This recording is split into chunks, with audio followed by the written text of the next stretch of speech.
theatre oba ekifo awalongoosebwa abalwadde kye kimu ku byetaaga amasannyalaze obudde bwonna okwewala okussa obulamu bw'abakozesa ekifo kino mu matigga.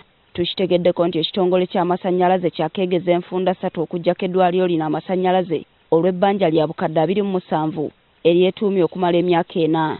Batubanja emiliyoni 27 ezize nga zijja zizimba nga ziremera okusasula.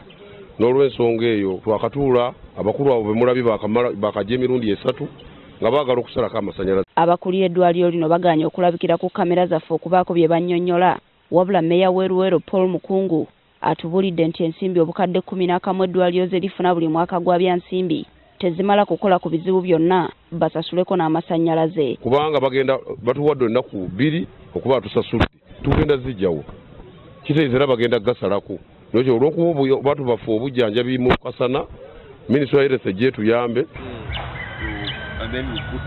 Wiiki 2 eziyise ababaka ba Paalamenti ku kakiiko akakola ku bisuubizo bya Pulezidenti balambula eddwaliro lino ne basaba bekikwatako balisuumuse eddaala kisobozesa abaliddukanya okufuna ensimbi ezisingako awo basobole okwaŋŋanga ebizibu nga bino. We would wish to fast track the arrangement of ensuring that this hospital, this health center 4, is upgraded, because when it is still at health center 4, they get less than 15 million a year. But when it has been upgraded to a hospital status, they get over 150 million. And I think time is ripe enough for this facility to be upgraded. So Neyenge banga deni President abadde ajja atusuubiza kyagenda tuzimbira eddwaliro lino. Ani ayimiridde mu mukisa gwa Luwero kubanga efuna ng'eganyulwa mu ngeri ey'enjawulo mu gavumenti eya NRM yo yennyini gye yeeteerawo.